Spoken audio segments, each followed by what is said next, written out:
بسم الله الرحمن الرحيم.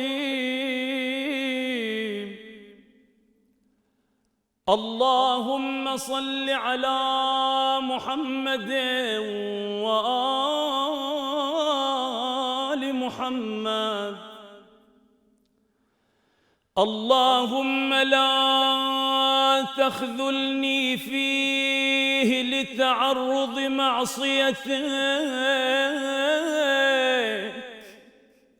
ولا تضربني بسياط نقمتك، وزحزحني فيه من موجبات سخطك بمنك وأياديك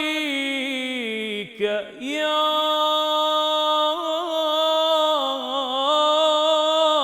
منتهى رغبة الراغبين.